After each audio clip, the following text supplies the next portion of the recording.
Sun goes down, fades away. Lifeless fingers, red decay. Darkness comes, slow moving mist hides the land inside its fist. The riders come, sworn to obey, to chase the colors from the day.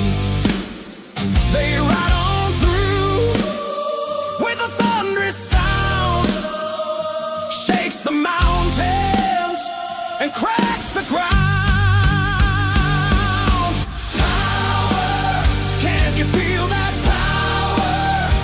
As night rolls in with the witching hour. Power, can you feel that power? Across the land, can you feel that power?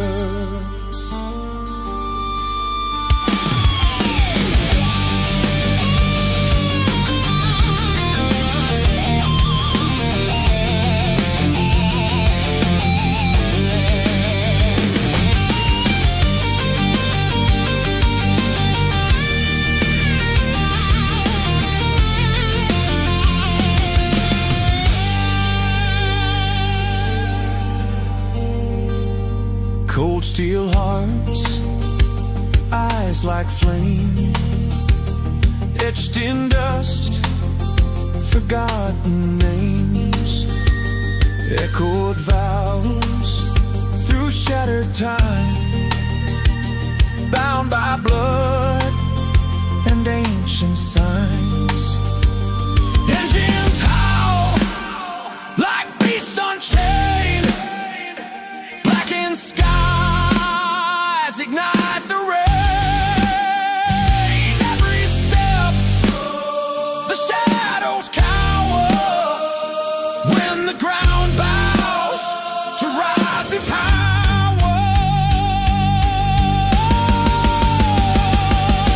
Power, can you feel that power?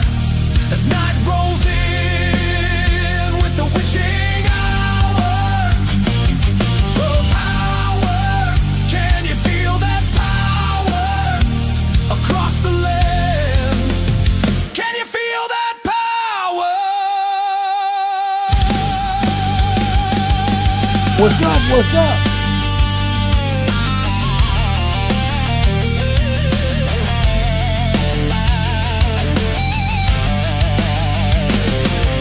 We're in the house, baby. Just barely.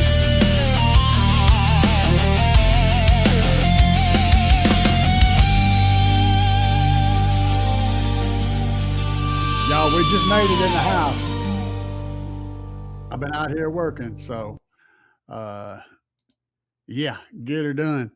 I'm also recording right now for a little clip that's going to be in the video coming up. So you guys watch the next video coming up. You're going to see this little thing. It's just something fun because we have fun around here. That's how this works. How's everybody doing this evening? I have been outside working. Well, I have been taking shifts. I go outside, I work a little bit, and then I glue things, and then I come inside and I sit on my hands while the glue dries because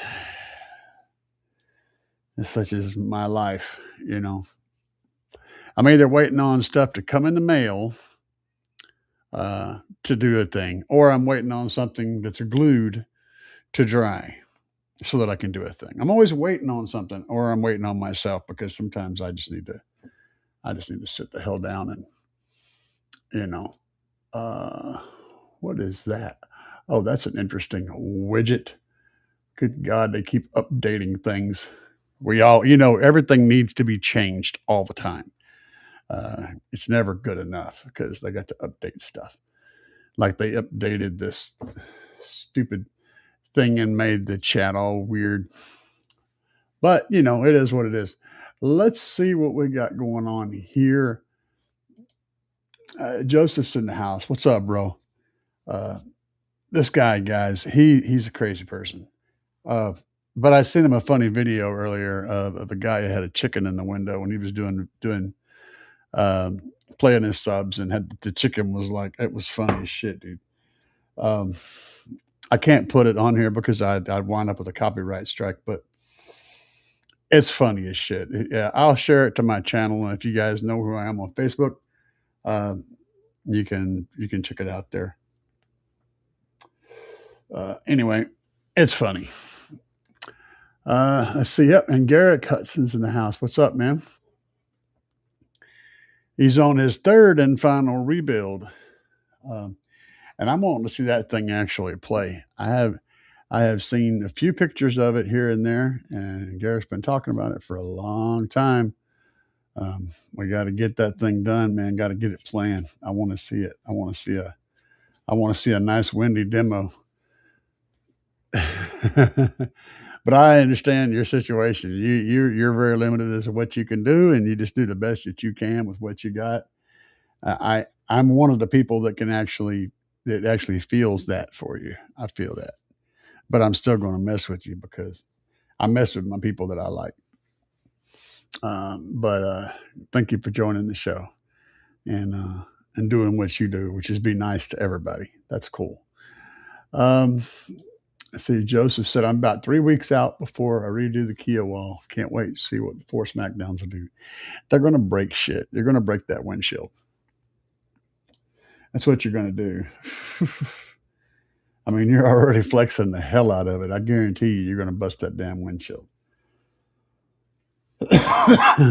You're going to be like in the high 50s, maybe 60s, maybe scratching 60, and that's 60 is where the windshield is in serious danger.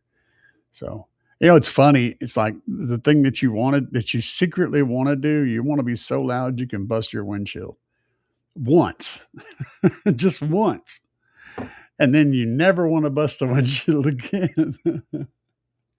It's sort of like a rite of passage. The first one is whenever your rear view mirror falls off. That's your first rite of passage when you finally knock that thing completely off the window, and that actually can break your window too. But that's a different kind of a problem. And then the second one, of course, is whenever you bust a windshield. That's when when you bust a windshield from sheer pressure. That's when you've really got there. But hopefully you don't have that problem. I just want to see that hair fly, man. He does pretty good hair tricks. So good stuff. And what's up? Hitman. It's a nice intro. Thank you, sir. That one I have had for a little bit, but I really like that track. The track works really good. And my favorite thing that I do besides build is demos. I love demoing and I love meeting new people and hanging out with people and putting smiles on faces and freaking people out, surprising people. That shit just makes my day. And it can be a planned event like that, or it can be at a parking lot where I just happen to crank it up and somebody just like gives me the thumbs up and waves and comes running over and wants to hear it. And I end up pulling the crowd in the parking lot somewhere. That happens too all the time. I don't always catch it on video because sometimes I'm too caught up in the moment. But some of the videos in there was from one night at Taco Bell where I had some guys. I actually boosted them off. They had a dead battery, and I gave them a jump, and they were looking at my system, and I had to give them demos. So that's like one of the last demos. You see the guy bail out of the door? Yeah, that was at Taco freaking Bell, man. Um, Power. Oh yeah. Thank you, thank you, thank you. Dustin and Craig. What's up, Craig? And Dustin said, bro, what's up? What's up? What's up? What's up? Let's see here. It sounds like you're the one having all the fun. I was out in the shop, That's my thing. I'm out there. I've been out there tonight working on the doors for the Chrysler. And I could have stayed and kept working, but I said I was going to try to do shows on Friday. I didn't really realize how late it had gotten because I was busy doing stuff, and how time and stupid, and then late, and then oops, all that shit lined up. So that's what happened. But oh my god, I went to the freaking Menards to pick up a few pieces, some blades, a few things, and I ended up spending like $85. I was like, holy shit, man. Shit adds up fast, really fast. It's like, people outside the hobby don't understand. Like, oh man, plywood costs this much, and glue and everything. Dude, sit down and make a list of literally everything, because all those little tiny things turn into a lot of investment. So much investment. Pack of blades, a freaking. I had to get a saw, a circle. Yeah, you did the thing to cut the circles. I can't remember what it's called now. Yeah, I've lost it. Anyway, the little saws, the little circle cut saws with the drill bit in the middle. I had to get some of those.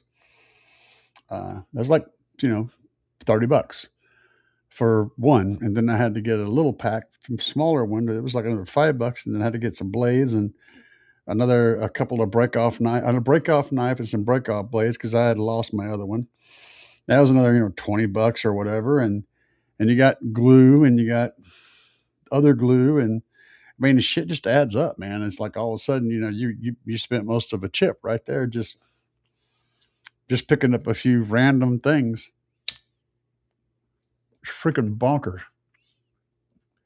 It's an expensive hobby, and people that aren't doing the stuff just don't understand how expensive. And whenever someone says, I'm going to charge you $1,000 to build a box for you, that's probably a really good deal.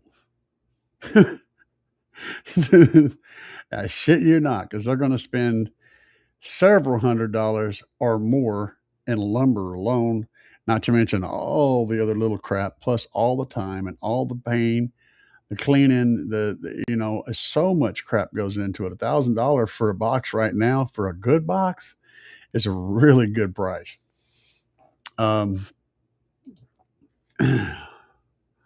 Stream is dark. Yeah, I know. I'm sorry about that. Yeah, I am just dark right now. We're doing dark. It's nighttime, so I figured dark is the motif. I mean, I could brighten it up, but it would it might break things, so we're just going to leave it dark. I'm mostly auditory anyway. Most guys listen to me. They don't actually watch. They just listen. It's like, how much of my goofy mug are you going to watch before you're like, I'm going to do something else and just listen to this guy. He's an idiot. Critics have been working on the van, trying to find box size for box. Yep, that's a constant thing. I may spend a month or more actively designing a box before I build it. Even for a simple box, I may spend a couple weeks working on like a simple sealed box, going over and over and over the design, running it past different people and looking for different opinions, because it sucks when you build one and it turns out to be a dead box. And that happens a lot more often than you will think. Like most people that do competitive stuff, SPL stuff, they're pulling their shit out sometimes after every show. Sometimes they'll play one show, one event, and then they'll tear it out and build a new box. These are guys that are, because it's not loud enough. They want it to be louder, so they'll build a whole new box. And they think about all that money I said, and they do it over and over again. Not to mention the fact that they physically have to do all that again. So that's something that I don't like to do. And that's why, one of the reasons why I don't actively competitively compete. I compete enough to say that I do compete. I show up and run one class, usually, maybe two if there's a normal class, and maybe a bonus class for something that's like a single show class or whatever. just a fun class. But if you guys haven't, hang on a second, let me look at this real quick.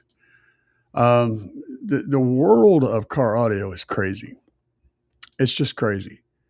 We got a lake show coming up next year, and I'm going to put some stuff up on the YouTube channel on the main page for us to have access to. So you guys if you want to check it out, let me see if I've got a copy of, yes, I've got that one. Let me see if I got another one here. This one. Okay, let's get loud at the lake. So let's pull this up real quick. I'm going to put this up on the screen and I'm going to talk over this. So I want to show you guys this. So you can put this in your brains. You can let this sink into your brains. We all need stuff in our brains.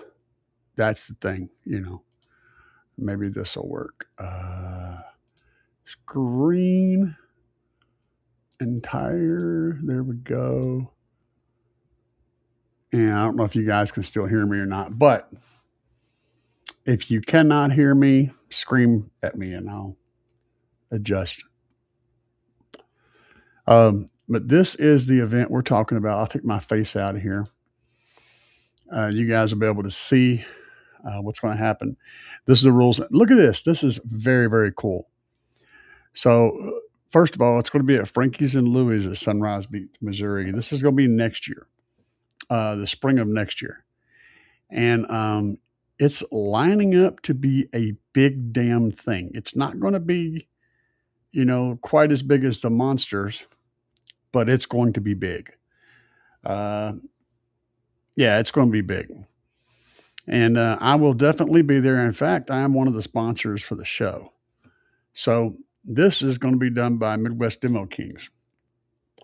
And the way you can see the rules over here, the way things are laid out, it's a different setup, different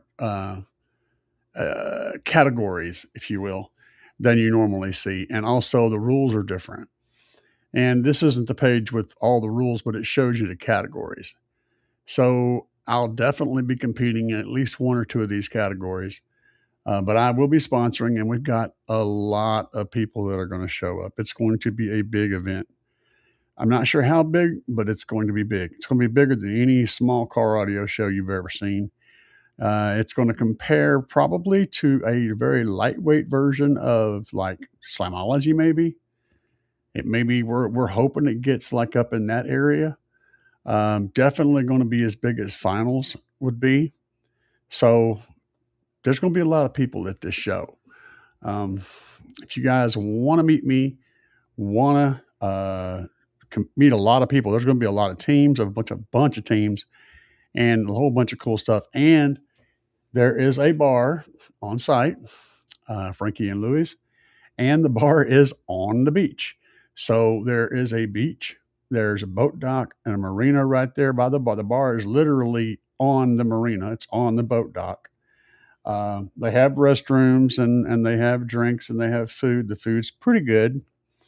I won't say it's great. I had it, but it's pretty good. It's edible. And very, very cool place to go. Very, very cool place.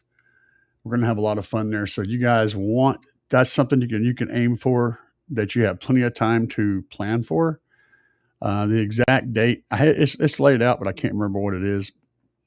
It's like, I think it's on the 18th of some March, maybe something like that. March or April. I can't remember exactly, but it's early next year. So that's a good thing you can plan for, that you got plenty of time to plan for. Let's see here. Blake Boots said, hi, how are you? Hi, Blake. How are you, sir? Let's see. And Joseph's laughing at me. I'm going through 3 windshields, but I think I have a good brace for now. Hell yeah, bro.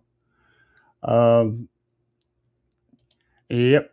The first time you saw the wipers bounce on the windshield was bliss. Yeah. No shit, dude. There's so many different milestones. Uh, I said, "Don't forget me. How are you?" I'm not going to forget you. I've already forgotten. I don't know what I was supposed to remember. I didn't bash you though. I told you guys I respond to every comment. J JJ Zeno said, "Do you know who Michael Jackson is?" No, I think he's some guy who was he was directly related to Jermaine and Janet, and, uh, all those other guys. I don't know. They had something going on. He dances around and stuff. I don't know. I ain't sure I know who the guy is, but I know he dances a little bit, sings, grabs his nuts a lot.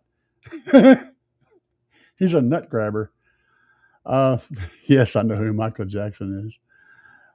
Thinking about doing 115 fire into the cabin versus my setup now, which is 2 sundown, E10 firing into the rear.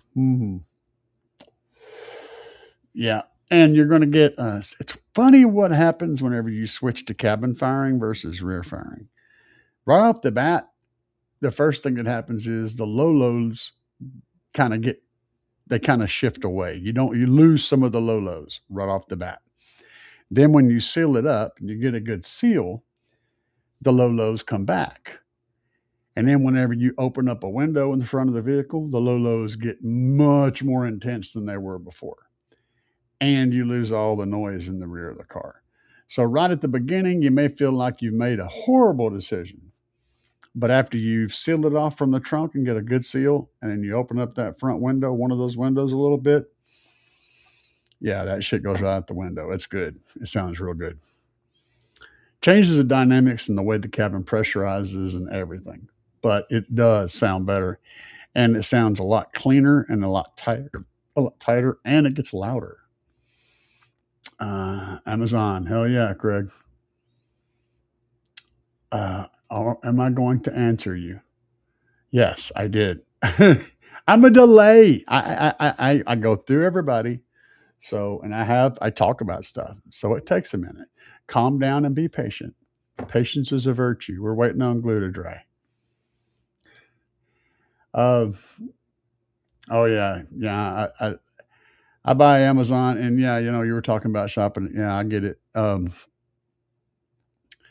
Some things I need right now, and I don't always have. Um, I don't always. I try to plan ahead and order stuff ahead of time, but it doesn't always work out. Sometimes things just get delayed, and then and I have a production schedule, so I have to keep doing things. And sometimes I have to go to the store and actually go to a store and buy stuff just because it's instant. So yes, and I like my Beaver stuff too. I'm with you. Hitman said I want to go 115, like my 300. Yeah, yeah. That's Jude. It sounds so good, but it's so much more pressure inside the car. I've got 2 projects going. One is the doors. You guys that watch my channel are quite familiar with what's going on the doors right now, except I've made more progress, which you'll see. Right now, I'm in the middle of gluing stuff up in there outside, but yeah. And then I got the roof. That's a whole thing that I'm just dreading attacking is the roof. We're going to be a trapped horn with Ampere audio 2.75 18 D2 in a 2012 Caravan. I spent the entire week with sound deadening, over 100 sheets. Oh yeah, and I did that in my trunk when I started on my trunk wall, which is what what Hitman's doing essentially, like in the 300. It's a lot of work, man. But it's pays for itself later. And it's like this when it comes to the sound treatment, you're going to eventually do it. It's just a question of whether you're going to do it first and when everything is not in the car, or you're going to wait until you realize that you should have done it and you got to pull everything out or work around everything in the car and do it and not do as good of a job. You're going you're going to do it at one of those 2 points, just a matter of which one you pick. Uh, oh yeah, Bobby. Yeah, I did. I did. I did because that's the real thing. Uh, I don't know. Was that a gas pump and an 8 ball? There was a game back in the 70s where you had a bunch of pictures and you had to figure out what the hell the pictures were saying. That's a good one though. Uh, I you know, I mean, like I said, I just called him out. I mean, when you speak truth, you speak truth. I mean, that mug charges for autographs, charges for freaking demos. He ain't gonna give nothing away, nothing. And and that's all I'm gonna say. I ain't talking crap. I'm just speaking truth. I'm just telling you the stuff everybody knows. Everybody knows. JP ain't gonna give shit away. He's not about that, which is fine. That's his own. That's his own thing. That's when he's a businessman. I mean, if that's the way you want to run your shit, you run your shit your way. I get it. Uh, I appreciate you, Craig. Bobby says, so do I. B Force says, I'm gay. Well, don't you do that. You just go ahead, girl. You just going ahead. You just snap that just right out,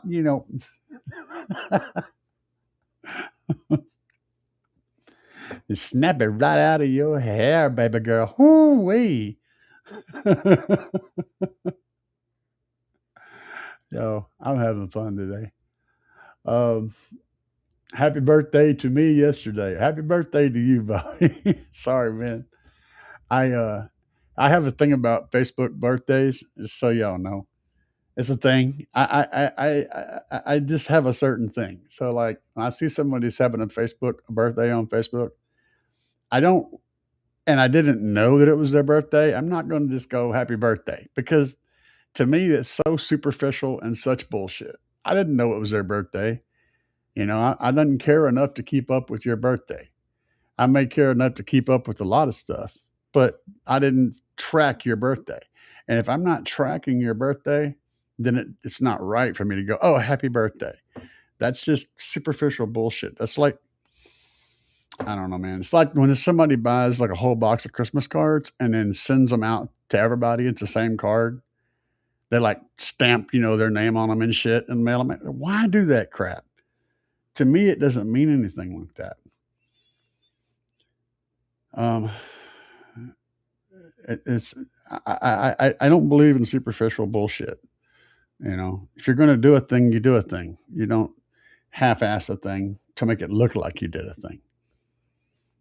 Uh, anyway, that's just kind of my opinion. But I love Bobby. I really do. He's a good dude. He usually sends me a Christmas card. I think he sent me a Christmas card the last 2 years, and that's cool because both of them are hanging on my wall right now. Bobby's a great dude.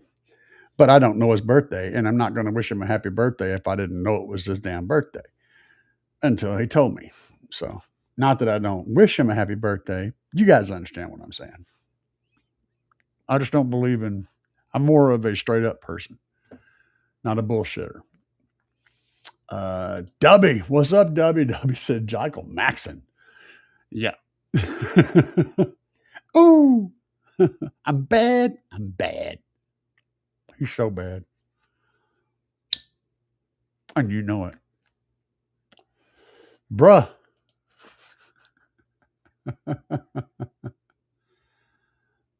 Oh, did he? Yeah. Target voltage max clean before clip. Oh, Bobby. JJ is telling me that Michael died yesterday in 2009. January the 25th. But yesterday was not January the 25th. But okay. Yeah, when I started watching Michael, he was still a member of the Jacksons. So, yeah, I kind of know a little bit about Michael.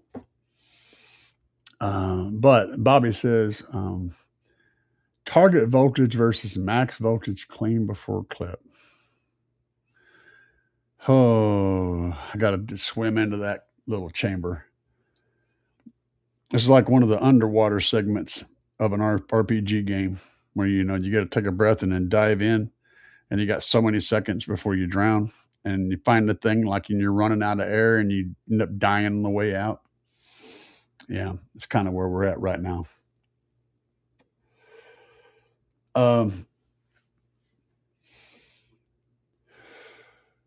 Target voltage and max voltage. So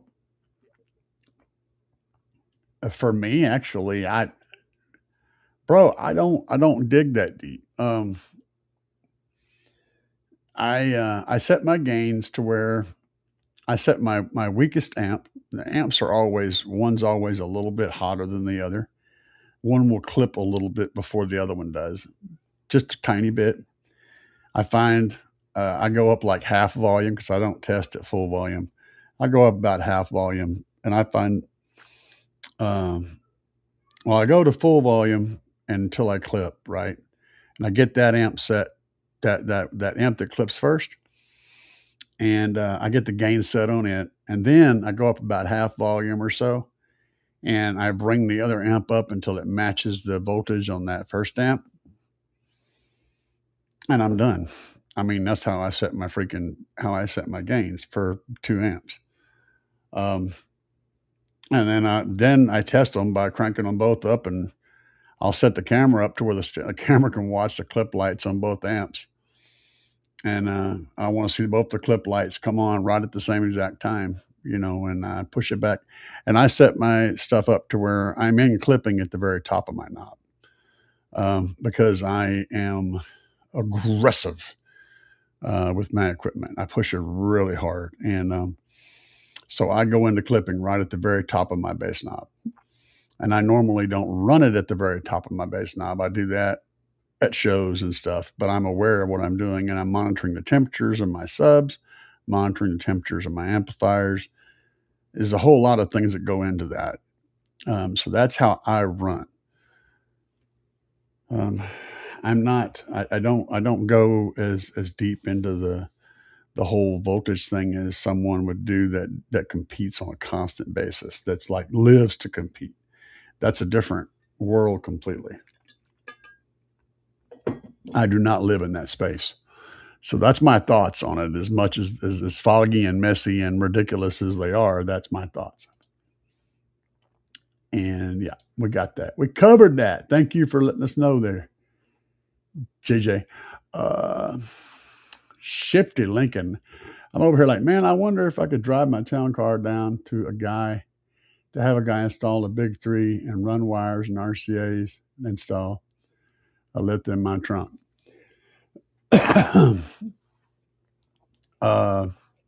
To have me, yeah, I could do it. But what I typically do if someone actually lives in the area is I would have you come down here and I would help you and guide you and keep you from screwing up and teach you how to do the work yourself. And I would walk you through all of it, and I would record it and put it on YouTube because that's how I make a living. But yeah, I absolutely do that all the time with people. And in certain cases, I'll do the work for them. It depends on what it is and all the other stuff around the world, how busy I am and how fast you need something done and all this stuff. But yeah, I do that all the time. Sure. That's a constant thing. Dubby for the win. Hell yeah, Dubby. Australians need bass too. Texas says, I just finished making cuts, about to start assembling box. I like trying things to improve sound quality. What about lining inner box? rubber spray, doesn't he? Man, I'm gonna tell you. Okay, so here's the thing. In my mind, it shouldn't make any difference at all. Okay, but here's the problem. I've seen it make a difference. The problem also, there's multiple layers to this problem. I've seen it make a difference, but at the same time, the people that were doing it made other little changes too between test A and test B. So what I'm going to tell you is making the area that you transition, any port area, right? Making your port better at flowing air is going to make a difference. And if your box is porous, which wood technically is, sealing it off should actually make a difference. Whether it's going to make a difference that you hear, I don't know. But the fact is, if you want an example of what I'm saying, here's how to look at it.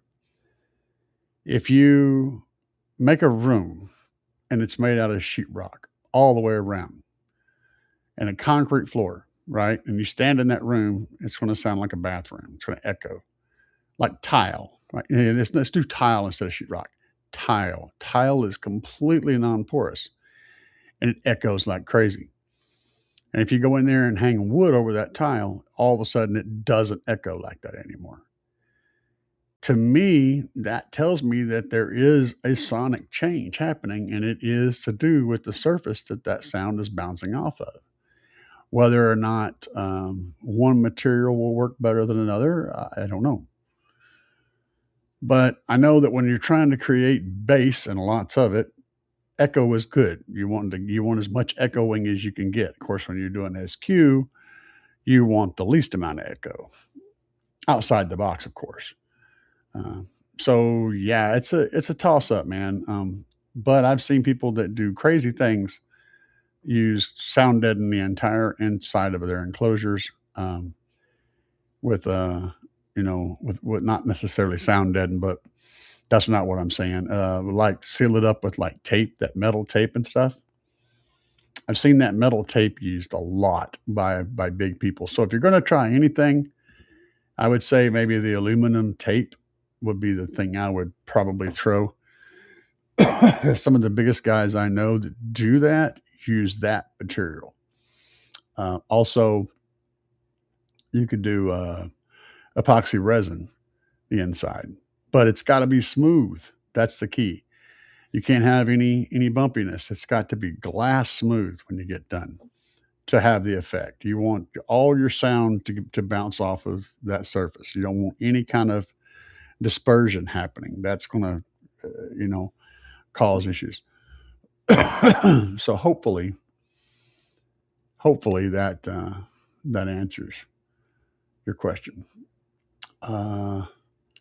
You want a hard surface that's smooth and non-porous. You want to be able to fill it up with water, and then like have it just glass smooth. That's the ideal scenario. Of course, you're not going to get there, but you can chase that direction. Bobby said, yeah, I mailed you. Yeah, I know. And I appreciate you, Bobby. I really do. Me and my wife love getting Christmas cards. We only get a few. And so, yeah, I appreciate it. Like I said, I got them on the wall.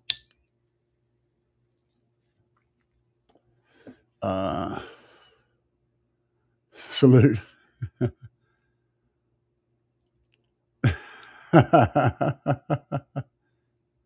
Jason.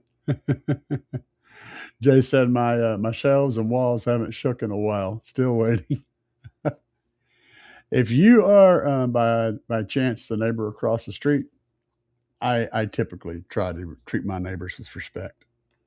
And trust me, if I actually was aggressive with my bass, it would shake the walls in the house, the windows, everything else. It's absolutely,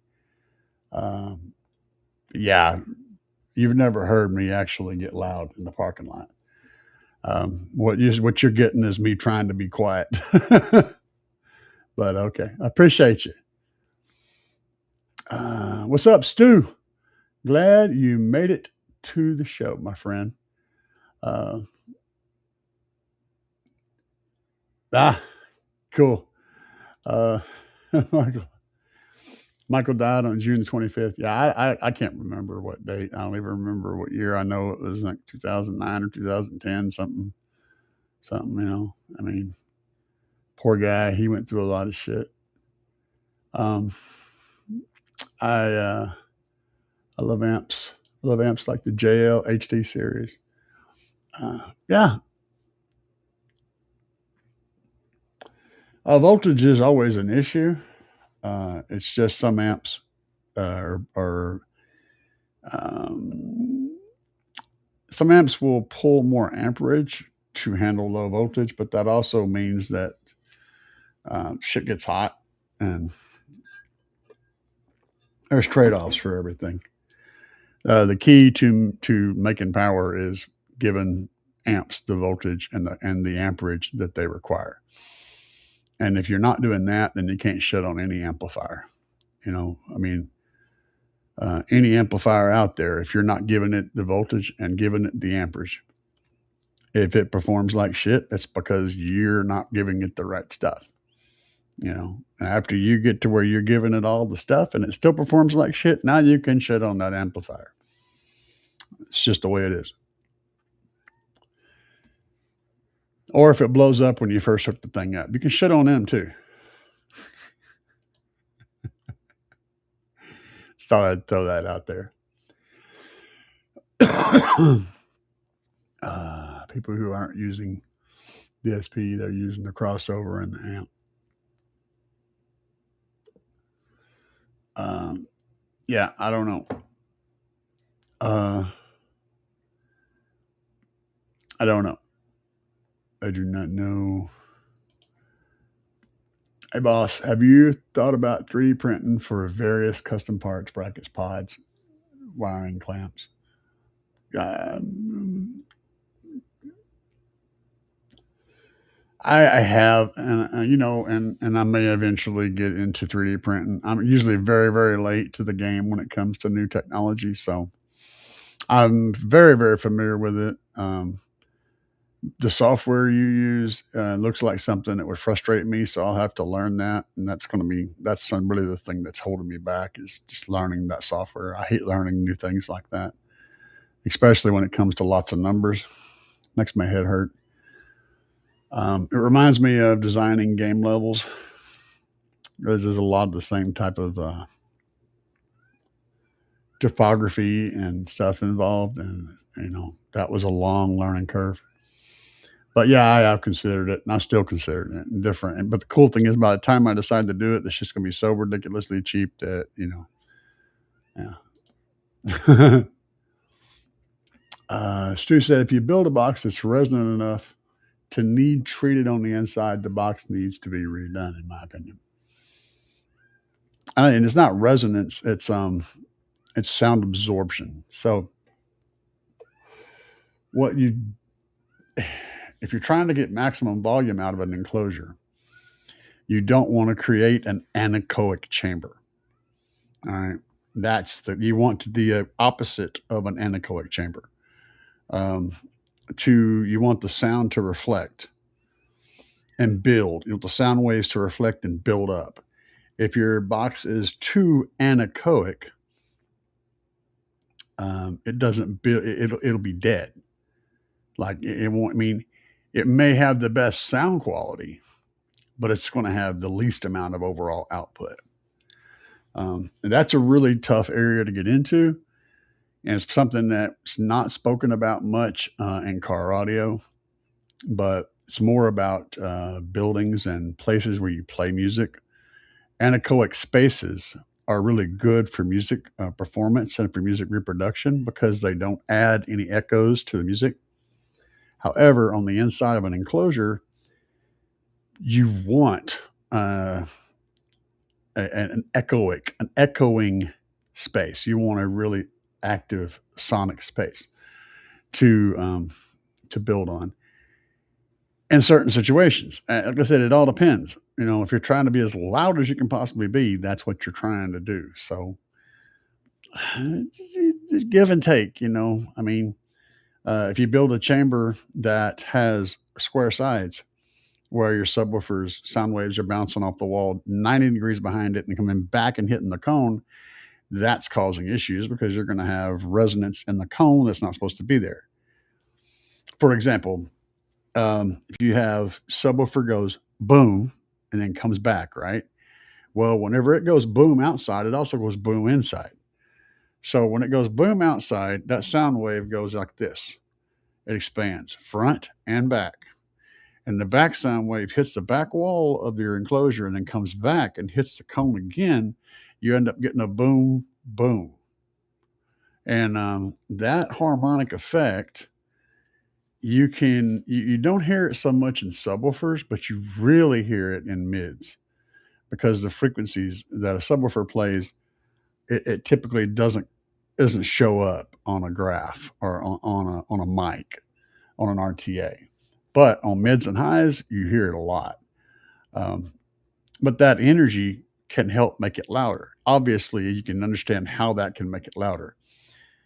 And it can also cause cancellation. It just depends on what's happening.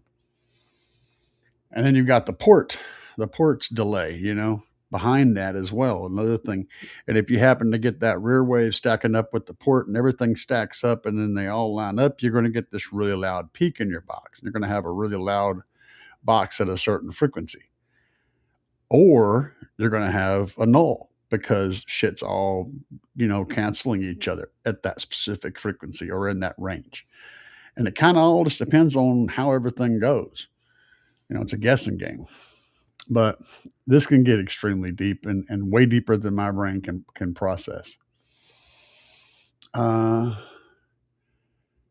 Texas says I have 3.2 cubic feet minus a port 26 inches long with 1-inch walls.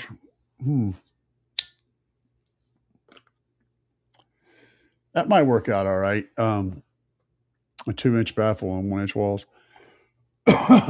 Typically your baffle, if you've got it braced good, if it's mostly taken up by speakers, and the edge of your baffle is usually right close to the edge of the speaker. So your speakers are actually really kind of braced against the top and the bottom and the sides. Now the center part is the key. They're really a weak spot on the baffle between the two speakers. If you're running 2, did you say? I don't know. Anyway, it doesn't matter, 2 or 4 or whatever. That center part is usually the weak spot, but you need to put a brace there, front to back. Now the problems come into the top of the box, depending on how big it is, top and the bottom, and the sides and the back of the box.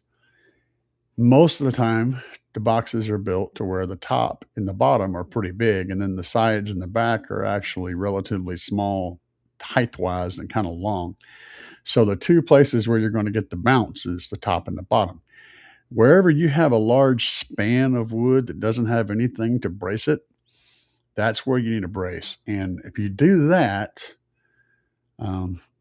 you can eliminate a lot of box flex. And you do want to eliminate all box flex if possible. So figuring out it isn't about bracing everything. It's about creating small unsupported panels. So if you've got a panel that's say 1 foot by 1 foot, you're not really worried too much about it. It's going to resonate at a high frequency, much higher the frequency than it's going to it's going to resonate. It's going to naturally want to vibrate at a higher frequency than what you're going to play in that box. So it's not going to matter. But if you've got a panel that's 2 foot by 2 foot, it's going to have a lower resonant frequency. So when you hit it, it's going to go boom, boom. And that's what you don't want. So you go ahead and throw a brace right in the center of that. Therefore, you break up those panels and just break up that one big panel into smaller planes. And the box can still flex theoretically, but it's not going to vibrate. Its resonant frequency is not going to be in any range that your subwoofer is going to play. Therefore, for your subwoofer, as long as it's concerned, it's going to be solid. So it's more about isolating and creating small panels. That's kind of what I push for. But something like that'll work out pretty good, depending on how much power you're putting on it, and depending on all that stuff I just said. Real wood with 3/4 inch MDF sandwiched in the baffle. It works. Let's see here. So something weird is going on with my YouTube tonight. I can't see half the comments in the chat window on my PC. Yeah, I don't know, man. And the phone is looking really chaotic. It's probably because I'm showing. Let me see if I can see what I can do here. Is that better on the phone? I don't know. I hid that. I'm not sure if that's supposed to be there. I'm not sure if you guys are getting that problem. I don't know, man. I'm doing this thing where I'm simulcasting on vertical and horizontal on multiple different places. So I'm not sure. Hopefully things work out. Texas says the current sealed downfire with about 1.8 on 2 12 W3s. Okay. Carpets fucked my phone. So, oh yeah, 100%. Those things throw pretty nice on the JL. Absolutely.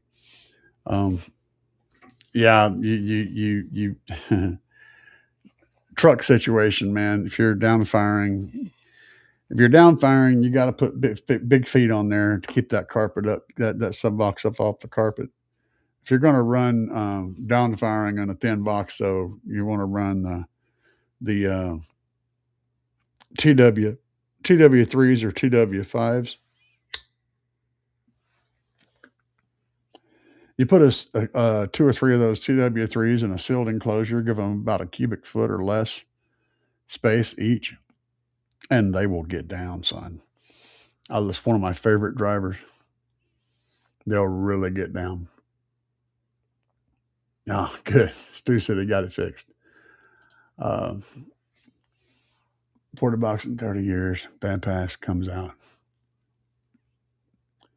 Facing a plexi window and double ports on the back. For 3B2 Rage 8s I got laying around. That sounds fun. Yeah, just do lots and lots and lots of research and learn everything you can. If you're using AI to help with your design, here's the thing about AI. AI can be helpful, but it can also very, very confidently completely steer you in the wrong direction. Completely, chaotically wreck everything. So anything you've done with AI and you're thinking this is good, be sure you double check and triple check that with other people. Does this make sense, or is this completely ridiculous? That kind of thing. And if you want a good box design, or if you want to run it past somebody, head over to Bay Harbor Butcher on Facebook. Look him up on Facebook, the name I just said, and shoot him a message, and he can help you with that. Now, he does charge for services, but he's really good at what he does. Yeah, I kind of figured that much. Doesn't fit under the seat, yeah. Using the B2 8 Rampage V3s, awesome. Shaft style radios, oh man. You guys are funny. Shaft style, I just cut myself so many times on those old radios, having to reach up under the dash. You guys don't know. You just don't know. You haven't been there, right? Back in the day, and working on the old 70s, 60s, and older cars, and I guess some of the 80s too, really, to change out a dash speaker, and pretty much all of them had speakers in the dash. This is incredible, but to change the dash speaker out, you had to get in the floor and reach up your arm up under the dash and stretch your arm up way up there with a pair of pliers because they use these little crappy little hollow nuts. And you either had to have a socket, you get lucky and get a socket up in there, or a pair of pliers and twist and turn that little nut. And you had four of them little bad boys to take off. And then when you pulled the speaker down and got that, you had to put the other one back up in there and not accidentally poke a hole in it with the little bolts that stuck down there that the thing went on. Oh God, it was a huge pain in the ass. It's so much different today. And the metal shaft radios, they had several fun things about them. You had the shaft that went into the radio chassis. You had to make sure all those nuts were tight, or the freaking knobs would flop around. The radio would bounce, and the radio weighed like 30 pounds. So you had a spring on the bottom of it that bolted to the back of the radio and attached to the dash in the back of the radio, which means you were in the floorboard behind there doing that shit. And if you didn't attach that thing, it would tear the radio. The radio would bounce around and tear itself out of the dash. Stuff was just so much different. So much different. In some ways, it was simpler. In some ways, it was a huge pain in the butt. Lots of blood left in those things.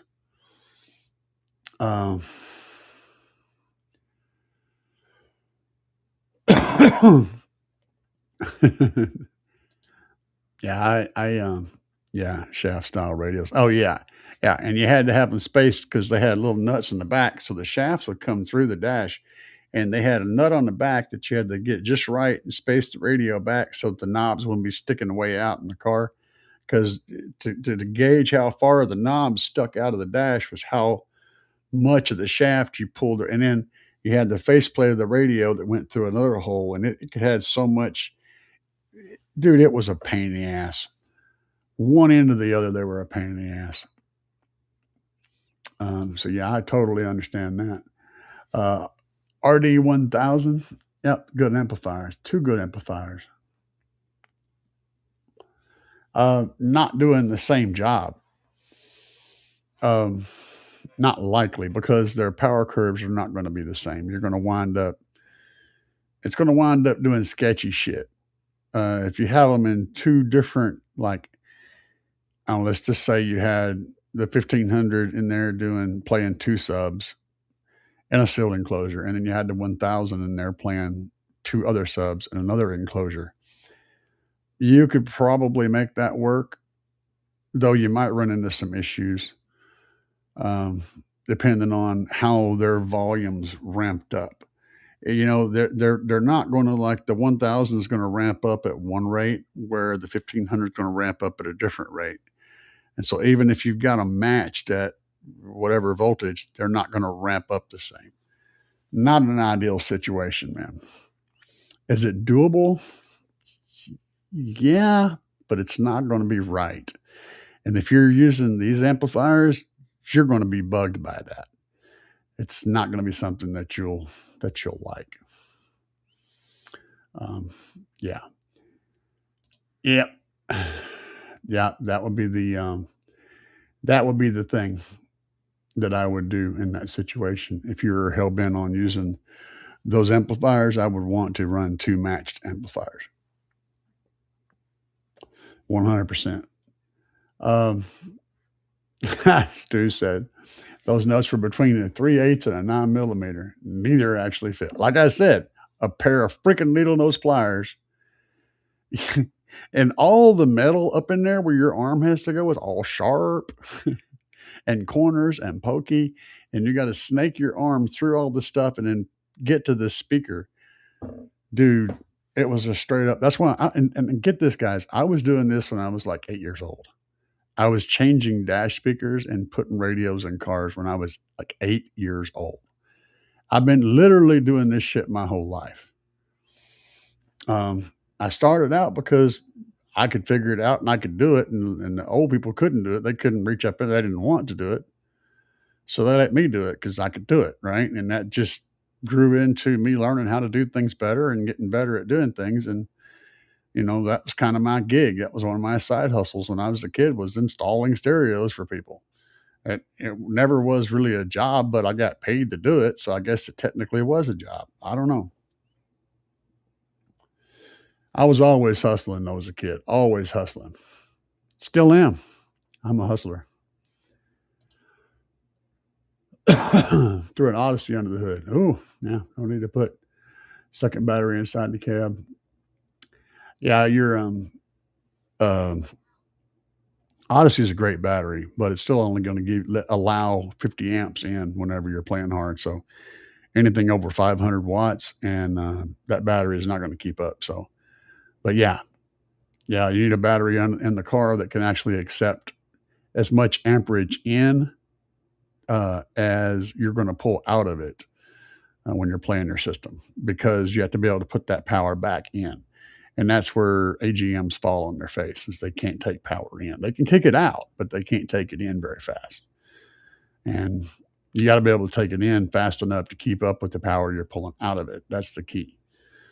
So lithium is where it's at, or sodium if you want to go that route. First car was a 70. Oh God, yes, yeah. 86 Cutlass. Now, my first car was a 19. Wait a minute, let me think about it. Yeah, it was a 1978 Subaru DL wagon. It was red with a white stripe down the side, front wheel drive. My second car was a 1975 Ford LTD 2, which is basically the slightly twisted version of the Thunderbird. One of my favorite cars. I had a bunch of Fords. I had that one Subaru, then I had a whole bunch of Fords. And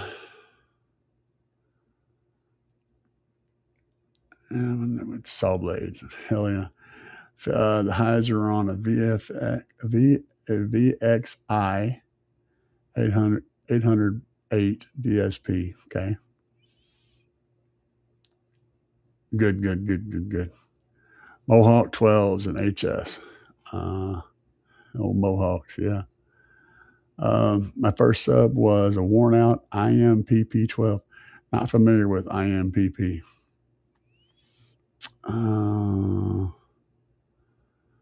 Let's see here. A Pile Pro. Yeah. And I like the fact that you quoted real. Yeah, Pile was.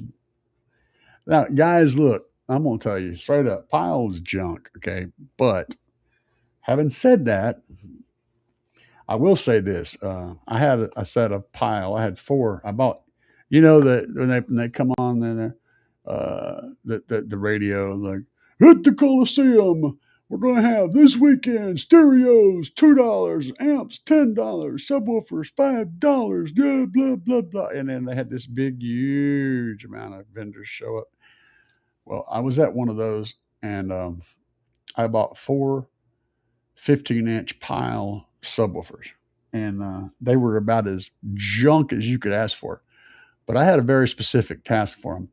I had went to the Rent-A-Center. It wasn't Rent-A-Center, it was something else, but it was the same thing. And they had these tower speakers that you could rent, and they had some that had blown speakers. So all they were was just cabinets, and they were going to send them back. And I talked them in to let me buy those set of cabinets for like $50. And they had the tweeters in them, and all they needed was a big old woofers. And so I had gotten those, and I got those 4 15s and put them in there. And in that environment, they kicked ass. Because we wasn't putting a shit ton of power on them, and they were very responsive, and they kicked monstrous amounts of ass. I mean, they really sounded good. I wouldn't want to put them in a car and put a bunch of power on them. They probably would have lasted a hot 10 seconds, but they sounded great in those big cabinets.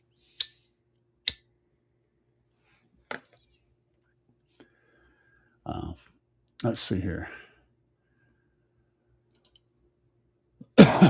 Electronics professor in the Air Force. Fixed all the punch 45, 75, 150s. Oh, that sounds fun. Hell yeah.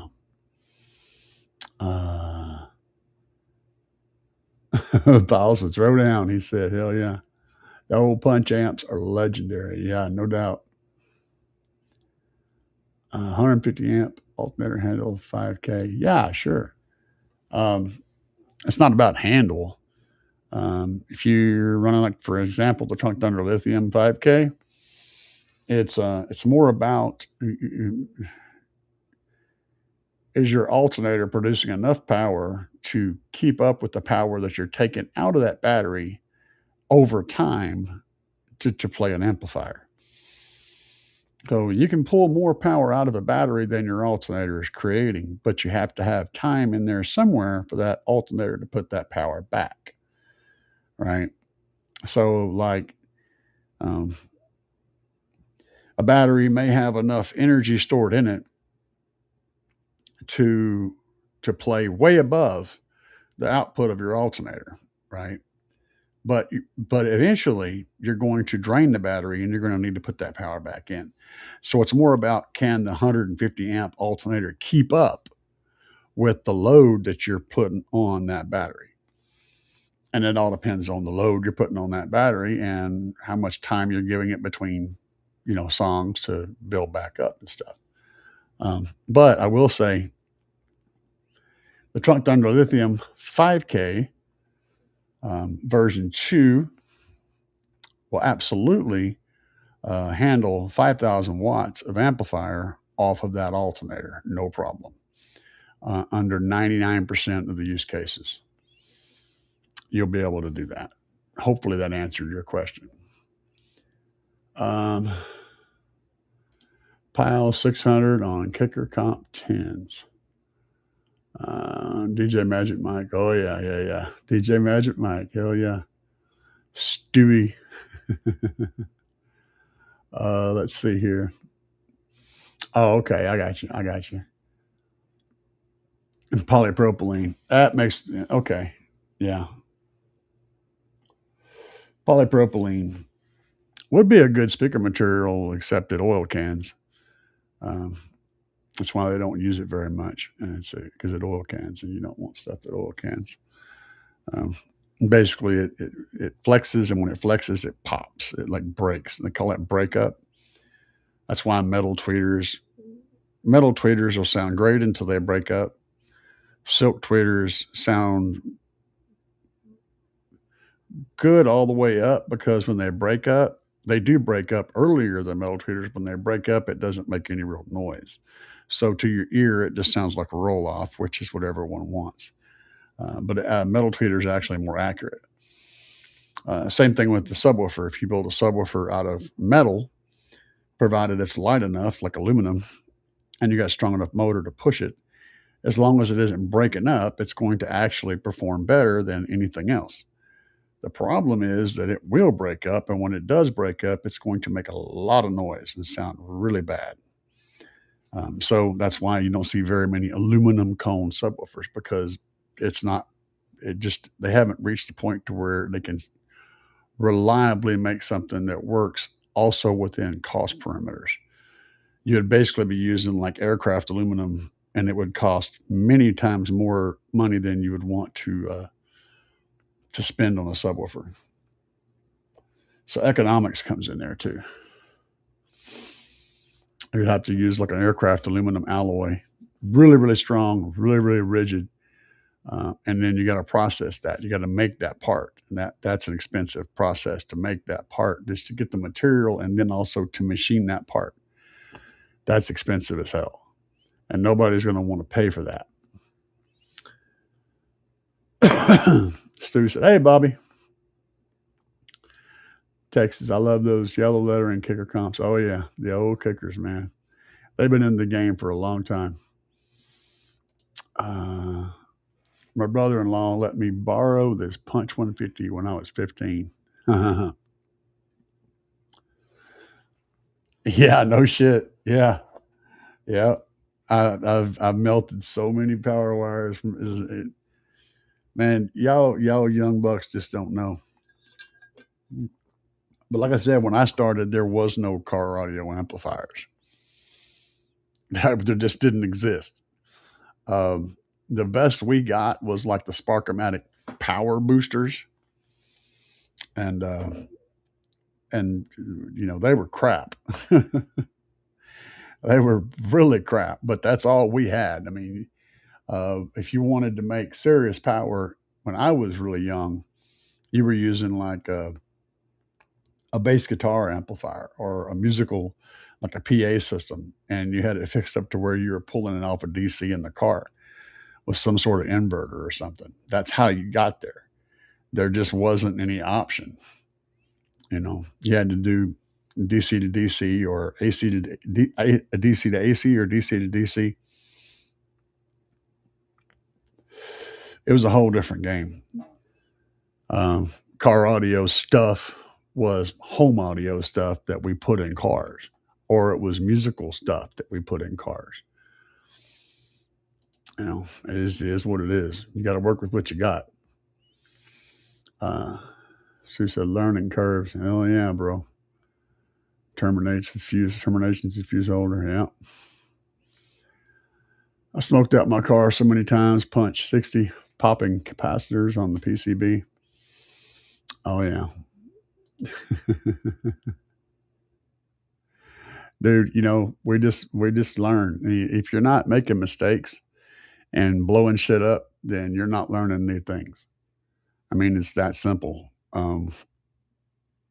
If you're playing it safe and you're never pushing anything further or doing anything new, you're not learning anything. You're just stagnant, and I just can't live like that. I got to do crazy shit. I got to have fun. So yeah, I'm all about it.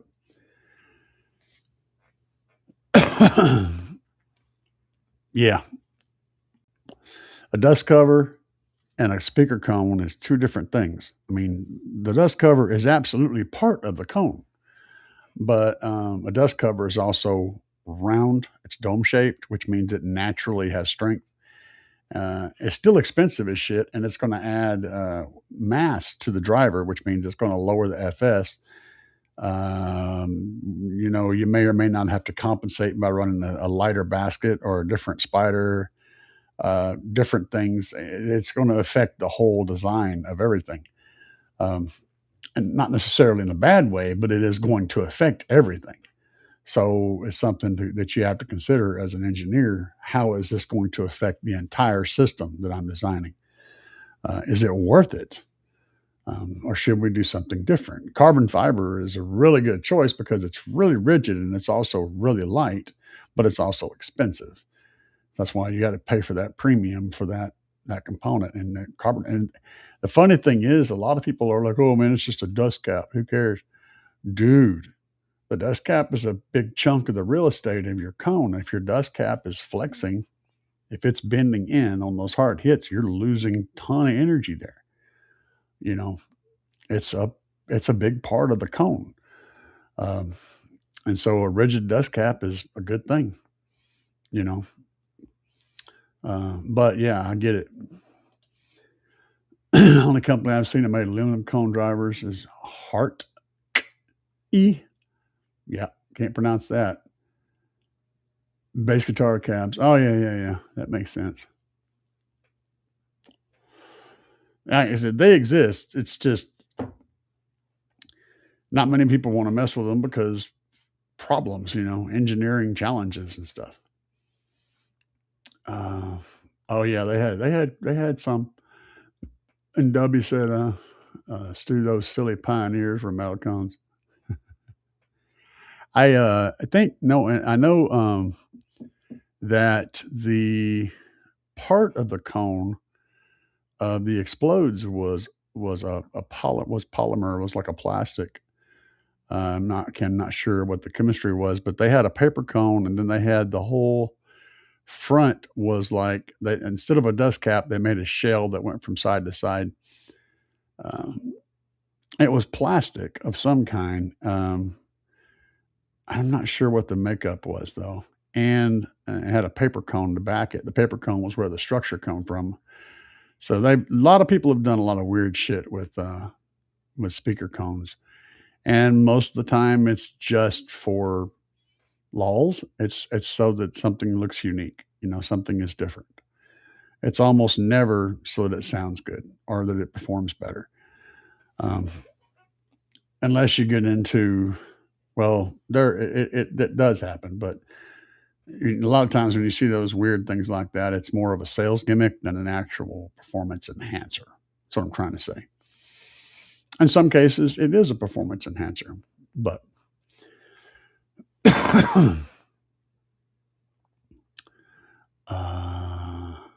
core. I'm reading through here. They just look chrome. They were definitely plastics, too, says. Ones that were metal. They bent. Yeah, and once they oil can, sometimes they would get a crease on them, and then they would just do it constantly. Um, let's see here. The 6-inch bullet mids. What's up, Snows? Good evening. Snow's cold. Craig said, I still use a pair of Sony ES bottle cap subs. Oh, yeah. Familiar. They have aluminum cone, and the voice coil is part of the cone.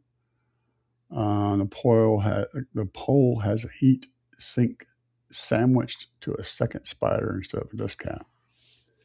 I haven't broken any of those down, so I can't speak on that, but it sounds interesting. And yeah, Sony did do some weird shit. They did, and some of it worked out great. Some of it was great. Sony is actually, if they tried, Sony could probably be the top car audio company in the world.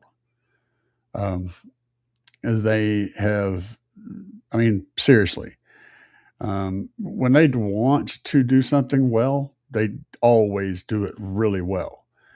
Most of the time today, they're wanting to do it well. They're wanting to make money is the biggest thing. So they're taking away, they're giving you good enough with enough bells and whistles. But if Sony tried to build some shit that was really nice, they absolutely can. Their mobile ES line is really, really good.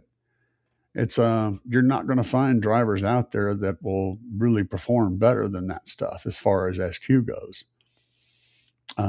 It's good shit. It's not perfect. Everything has little issues, but you can't fault them on their the mobile ES line is really nice. Some of the best amps that have ever been built for car audio are the mobile ES stuff. PPI Art Series, Phoenix Gold. Thought we were big shits with them too. Yeah, I was more of a US amps guy. I was on Team US amps, if you will. Whenever the '90s rolled around and they came on the scene, I ran one of the surfboards in several builds. Thing was rated at like, I think it was rated at like 25 watts at 8 ohms, and it ended up making like 2,000 watts at a quarter ohm. It would go all the way down to a quarter of an ohm, and they were literally quarter ohm stable. They were built to be quarter ohm stable, so you could get so much power out of that thing. They were monsters.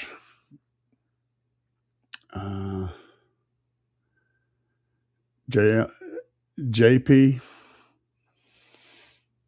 I'm not going to. I don't like talking bad about nothing, but I'm not running any JP amps, so they ain't bringing anything to the party that other people don't bring, and I don't know that they're doing what they do as well as a lot of other people do. JP is more about marketing and about looking old school than about actually being anything special.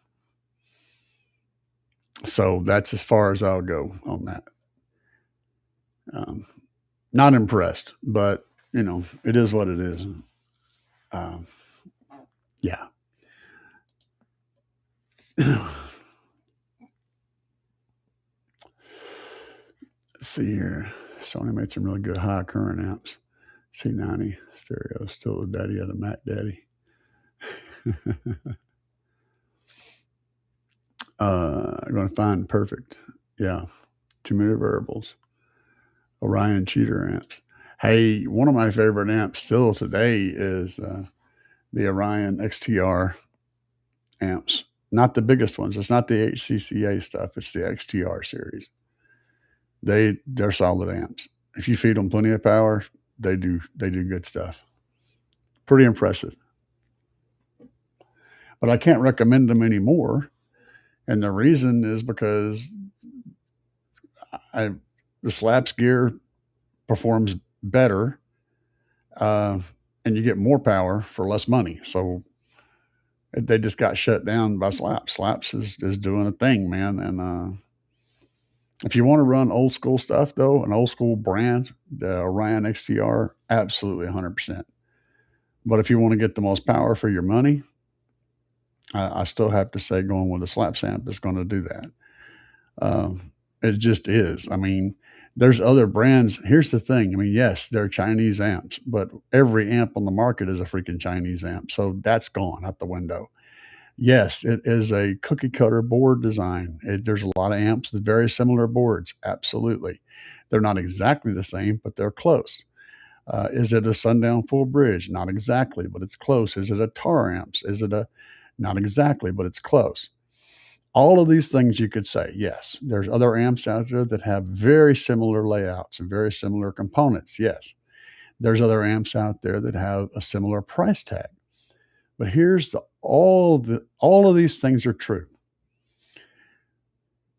One thing about Slapz is, number one, you're getting a good warranty from an American reseller. Okay. And he absolutely honors his shit. He takes care of his customers. Number two, the amp's design, the specific design, he obsesses over every single detail about those amps and making sure that they are the very best they can be, and that he can deliver the best product he can to give you at any price, but also do it at an extremely low price. So you can go on Temu and buy similar stuff, no problem. But you're dealing with Temu for your warranty. You're dealing with Temu for your customer service. It's up to you. If you want to go that route, go that route. If you're looking for good, solid, quality shit that makes its power and then some and doesn't break the bank, actually gives you really, really stellar good deals, then Slapz is the thing. And if you go that route, use discount code CAE and save money on top of the already ridiculously low price. Plus, you help me and you help somebody else here in this country who is trying to make a living doing this thing. So that's the facts, Jack. And one more fact I'll put on top of that. I've been running Slapz gear for over 3 years now. And I have been clipping the snot out of everything, pushing it all the way to the hard as I can push it, beating the brakes off of it, doing all sorts of bad things to this equipment for hours on end out in the hot sun. I have yet to have any amplifier turn off due to heat or any other reason. And I have yet to blow a single subwoofer or a single speaker other than my tweeters. I blew 2 tweeters. And that is the real testimony I have for that equipment. It's just tough. It sounds good. It works well. I keep going back to it because it doesn't break. It gives me what I'm looking for. And the price is holy shit, guys. So, yeah, that's my thing. And like I said, use my discount code CAE. When you buy anything, you're going to save an additional chunk off of that price. And if you look at the price right now, just go to the Slapz, SLAPZ website. Look at the prices on shit. It's going to blow your freaking mind. Oh, man. Those are good amps. That's one of my favorite amps right there. The old school, yeah. Not really old school, but it's, I had one of those in my Ford. good amp. As long as you feed it enough power, it would do the job.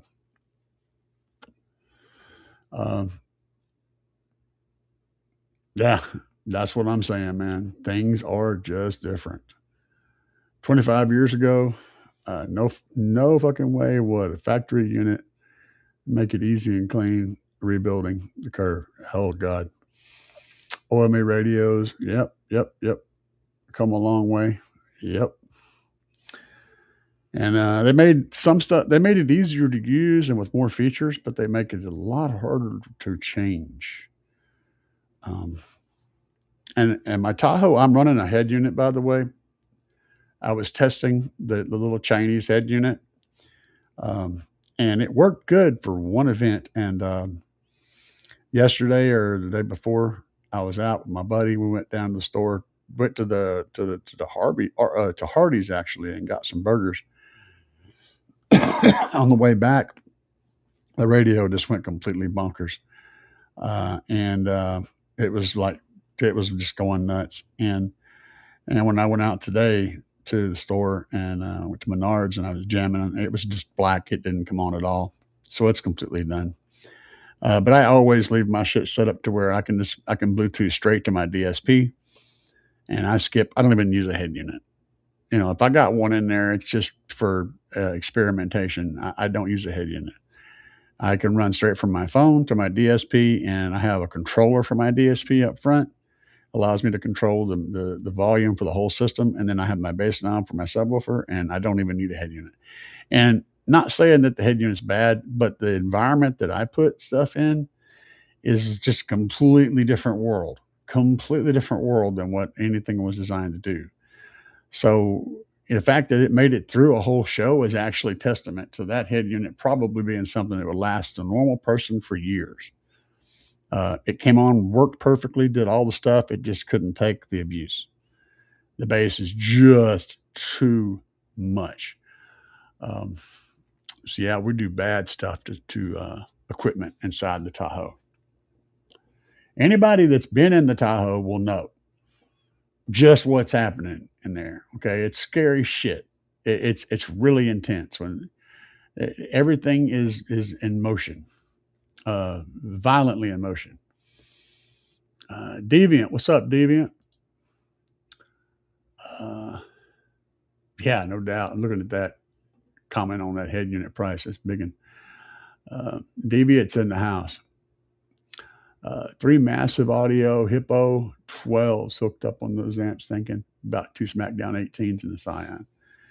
Son, I haven't heard the Smackdown 18, but I have one Smackdown 15 in my Chrysler on a 5K.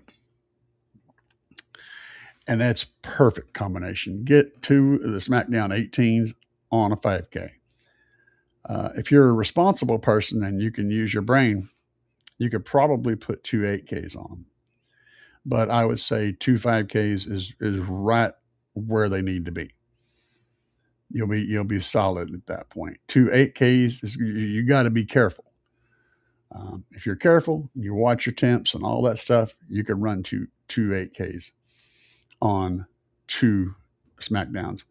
A better number would be to run 1 8K on 2 Smackdown 18s. That would be the honey spot if you're set up to run 1 amplifier. If you're going to run 2 amplifiers, 2 of the 5Ks would be the choice. 2 8Ks would be pushing the limit, but it's still doable under the right circumstances. That's my input on that. But yeah, you will absolutely love the way those things sound. They sound really, really good. They don't just hit like a truck. They actually sound really good. There's no weird noises or nothing. They're just super, super, super clean subs. And they handle heat just like a boss. Hardee's. I'm down the road, man. I don't remember where I went.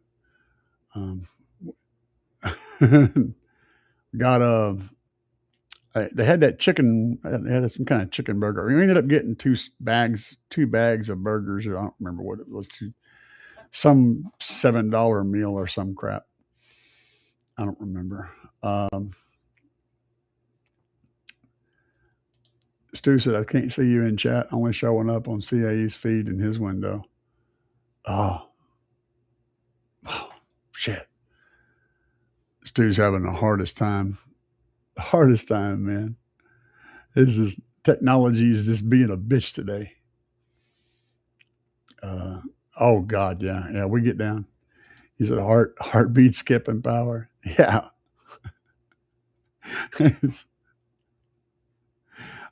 Man. Guys, I like I said, I have my shit tap me out occasionally. The right notes hit, and it's funny, man. I can be sitting there going hammer on something and lean down, like look down to do something, and when I move my head down that many inches, all of a sudden it rings my bell in a whole different way. I'm like, what the crap, man? That was just like that sound wave is stacking right there. I raise up and it's one thing, and I lean down like that, and it's a whole different thing.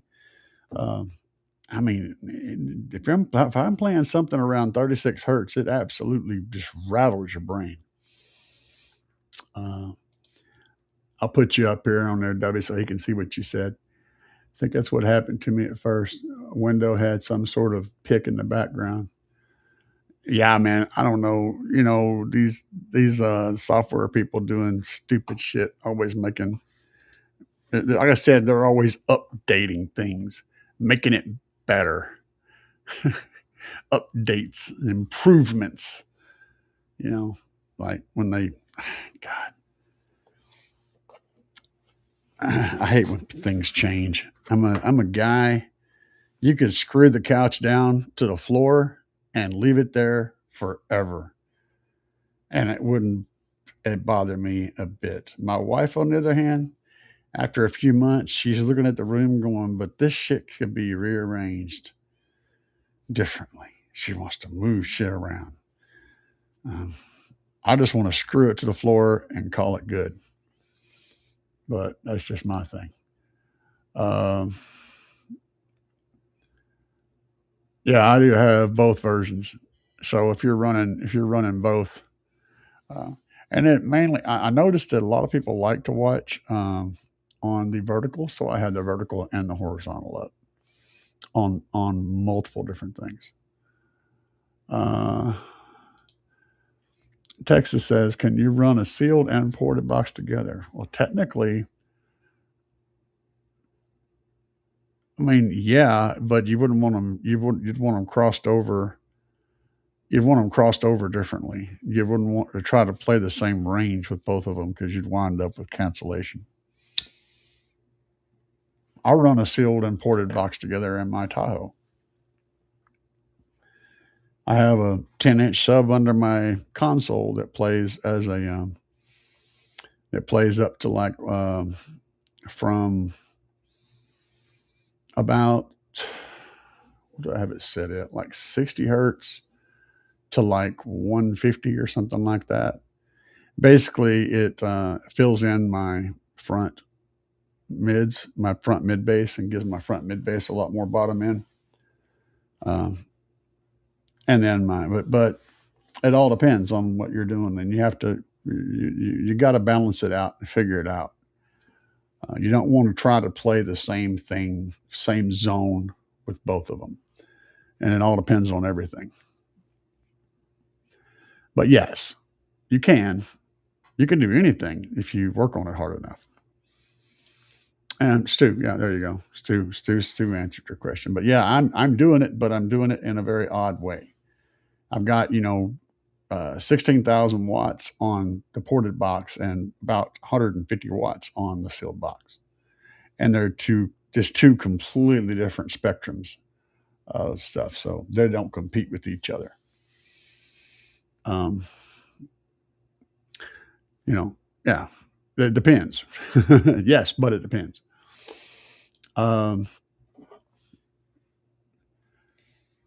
Everything is out of whack. It's just a whole lot of things that will move into and out of phase with each other, and you'll have like one frequency where things will be sweet, and you'll have another frequency where shit cancels, and it's just a lot of weird stuff happens.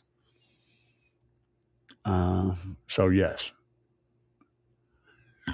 Let's see here. Could be a phase issue on one side, moving more or less another. Yep. Roll off is different on sealed and ported. Yep. Group delay. Yep. Output across them. Yep. Pass bands. Yep. Yeah, Deviant's been in the house too. You must not, you just couldn't see him. I'm going to take a little break here. Give you guys a minute to catch up. Y'all can watch some demos. I'll be right back. Yeah.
We are back and black.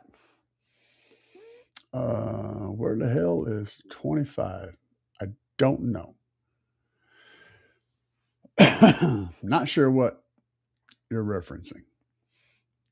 Came in the side door, watching from the kitchen. Stu talking shit. Let's see. Hey, man. No problem. Yeah, I don't. I try not to treat anybody badly. That's not who I am. Even people who might deserve it.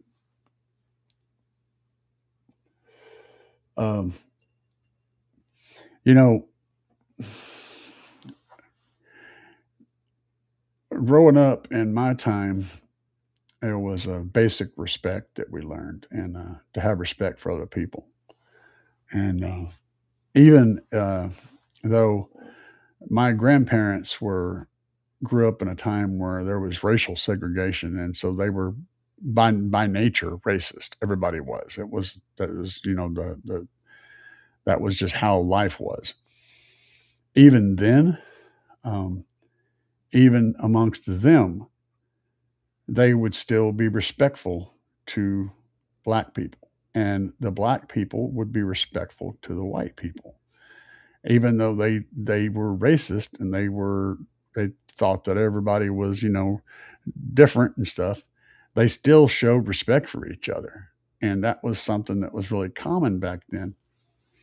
And today it's not, and I'm not part of that. I still believe that people can be respectful to each other.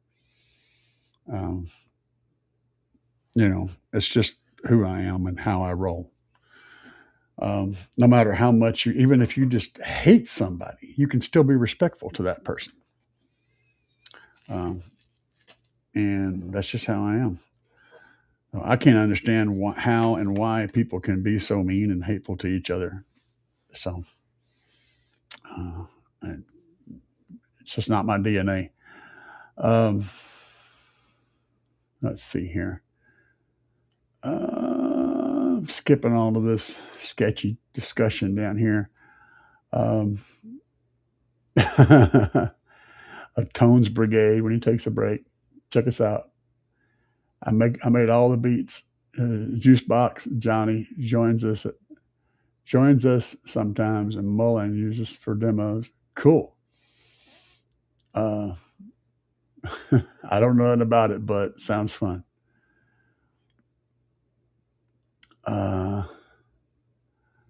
Yeah. Okay. Let's see here.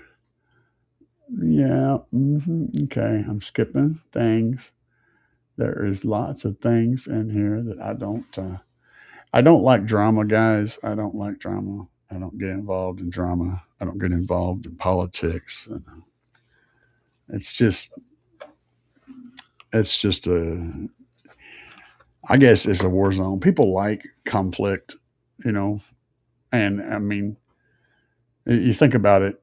You got football teams, baseball teams. You know, you got this country, that country. We all represent ourselves with colors and flags, and you know, if you look like this, then you're on this team. If you look like that, you're on that team, and blah blah blah blah blah.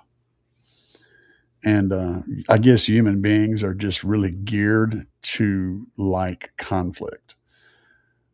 But I've never been a sports person, never been a conflict person. I don't like conflict. In general, I just don't like conflict. I don't like fights. I don't like, uh, you know, stuff like competitions and stuff. I don't really care for that. Never have, because it just creates drama, and that's not something that I feed off of. I don't know. It is what it is.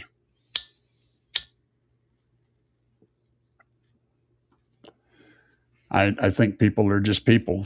You know, some people are nice, some aren't. It is what it is.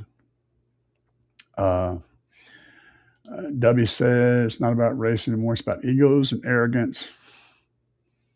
I think it's about being a parrot. People love to hear something and then spit it back out, thinking that makes them seem smart or makes it seem like they know what they're talking about.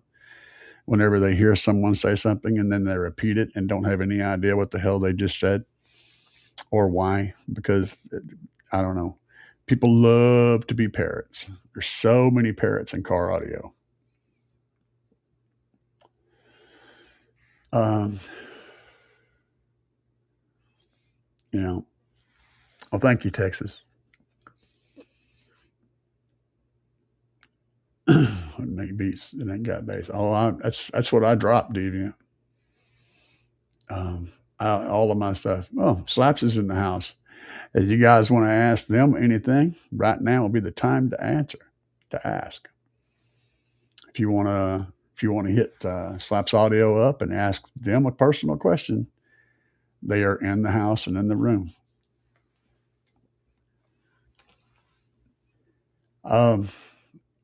And let's see here. YouTube in one sentence, yeah, for real, bro. I agree 100%. And it's rough. But it takes, you know, you don't have to worry about what everybody else is doing. If you are doing the right thing, if everyone, it's like I told my friend, don't worry about what's going on in the next state. Don't worry about what Bob or Dave or whoever is doing. You take care of the shit in your bubble, okay? The shit around you. If everyone takes care of the shit around them, then everything gets took care of, right? Worry about the shit that's in your area, the stuff that you can affect. You know, don't worry about why this guy's being an asshole to you. What are you doing? Because you can control what you do. You can't control what they do. And everybody is a you, right? Control what you do. And then the world is just happy. Everybody's good. You know, it doesn't seem complicated to me. Uh, but it does to some people. First time I heard an American speak of soccer. I don't know. I didn't catch that conversation. Oh, y'all were just going back and forth about the soccer thing. Go. Um, I mean, the sports is healthy.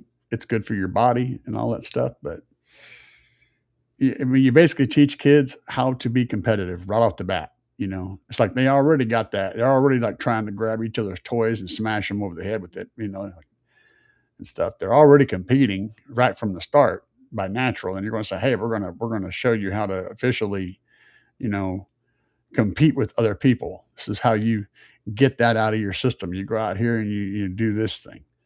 You know, I don't know. Does do humans just need to be competitive? Is that something that we have to channel as human beings? Is that, I don't know. It just wore off on me. Here's the bleeding already, he says. Here come the tar amps. You guys are a mess, dude. But yeah, just as a reminder, this show, you guys want to try to make. This is going to be a good show. And we're going to have a lot of people getting repped there. I'll be there. There'll be a whole bunch of teams there, a whole bunch of teams. It's going to be a big, huge show. So if you guys want to hear the Tahoe, I'm going to have the Tahoe there. I'm also going to have the Chrysler there, I think. I'm going to try to get both of them there. I'll have my wife drive one. And so if you just joined the show late, this is what's happening. And if you're watching it in the future, whenever it's not live anymore, you can also reference this. So these are the classes and how they're going to lay out. It's going to be very fun. They're basing your classes based on how many subwoofers you have, how big they are, and how much power you're running, period. It doesn't matter whether you have walls, boxes, below the window line, above the window line. None of that stuff matters. It's how many subs, how big, how many amps, how many watts your amps are rated at. That's what this is going to be based on. And then within that stuff, these are the different classes that you can run in. So it's competitive as hell, but it's also mainly for fun. And so I'm down with this. This is fun. This is what I do. It's mostly demo classes. And that's the Demo Kings. So it makes total sense. I'm definitely going to be participating in this, and hopefully I can, do pretty good. That's the idea.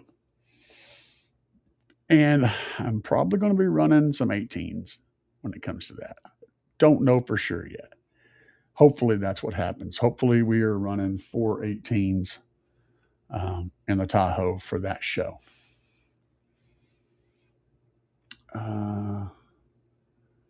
Since when did the devil play any good soccer? Y'all are stuck on soccer. Only sports I watch is deathmatch wrestling. That sounds kind of interesting. I mean, it's all fake, but it's always a movie. The movies are interesting. So, I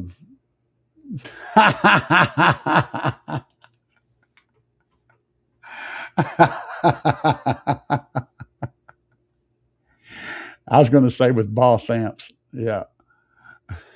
W.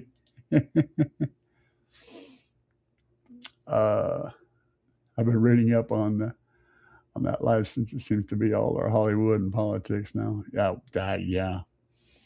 White House lawn oil wrestling. Oh, that'd be fun.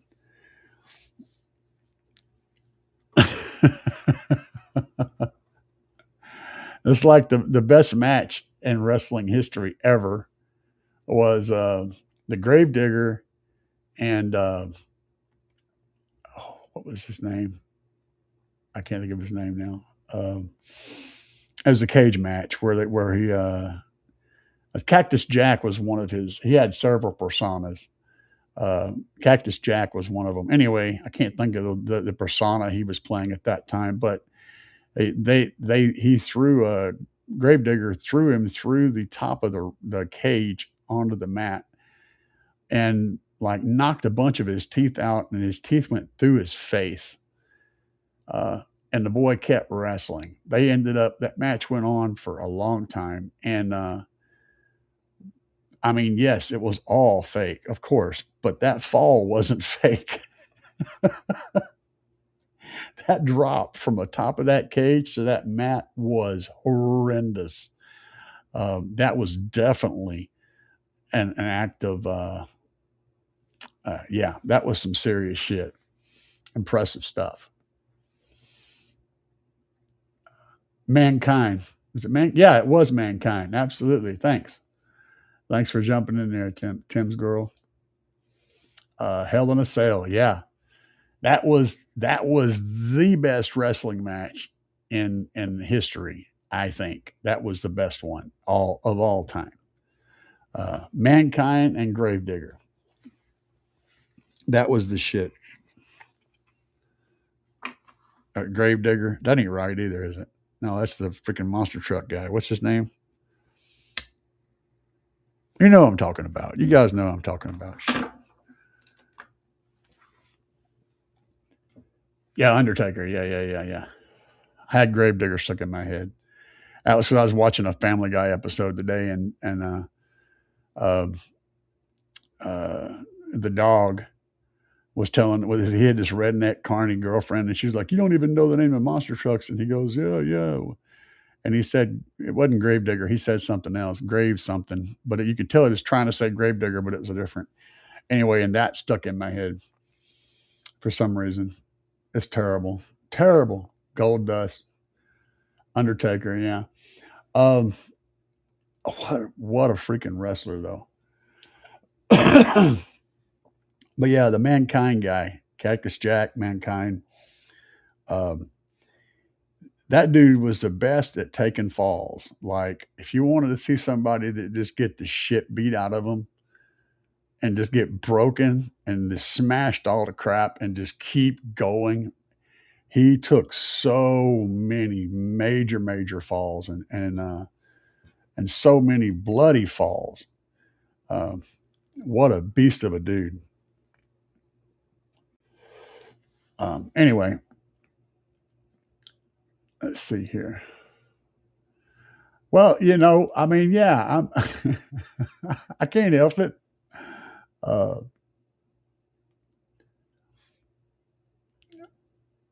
Gold Dust, not Gold Dust. What the hell is wrong with these two?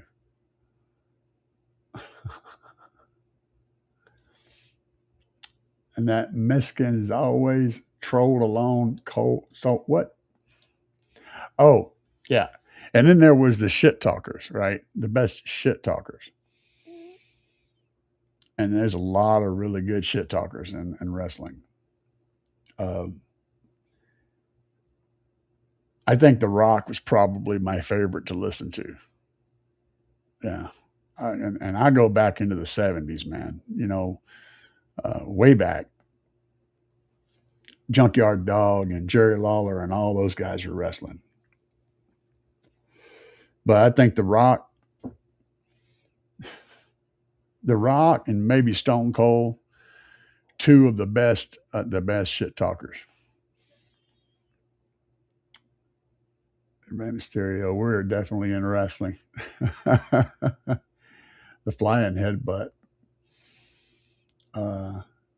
Then yeah, Rey Mysterio was great to watch wrestle. Yeah, excellent.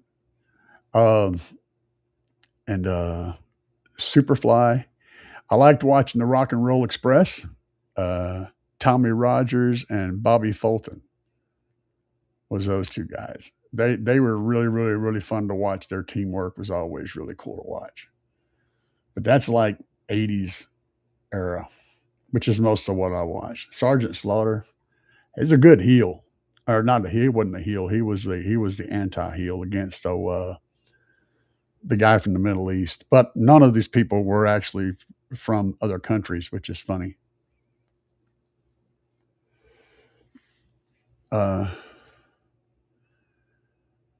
Brock Lesnar, Solid Coke, Jimmy Snuka, Superfly, Jimmy Snuka, Road Warriors. Yeah. Yeah, I like the Road Warriors pretty good. Yeah. The Rock and Roll Express was my jam, though. They were cool. I liked watching them wrestle. They were so fast. They were fast and really, really, really coordinated. And watching their interchange in a match was just so intense and so quick and so perfect every time. I liked watching their teamwork. And yeah, Stu, Memphis wrestling was what I grew up on, man. I mean, like I literally grew up not too far from Memphis. So yeah.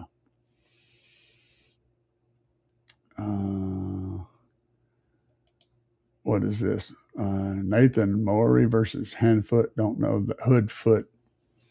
Glass panes, gusset plates, fire. You just said a whole bunch of words, and I don't know what the hell you're talking about. Stolen hubcaps as prizes.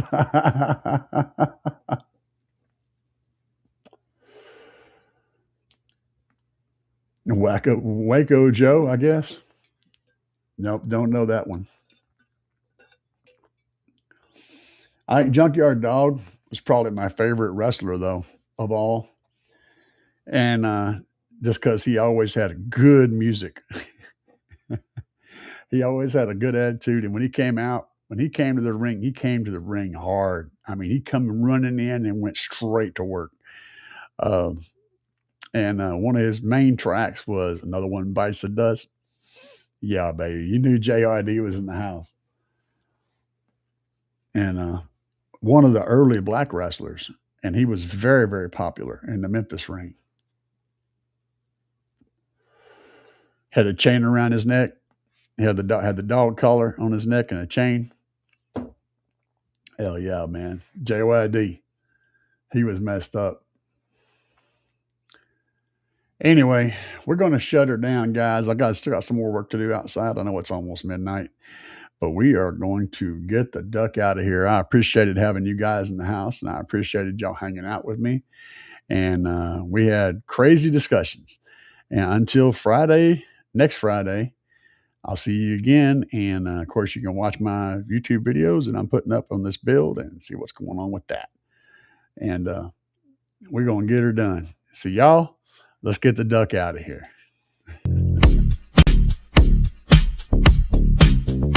Yeah. Yeah.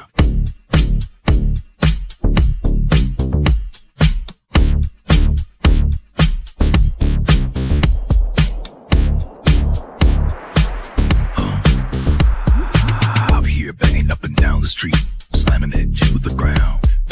Big subwoofers are getting loud. You can feel the booming sound. Getting ready to go. Got it shined up for the show. Hours charging, amps are amping, gonna let the woofers blow. Another one bites the dust. Another one bites the dust. And another one goes, and another one goes, and another one bites the dust. We got more at home. Another one bites the dust.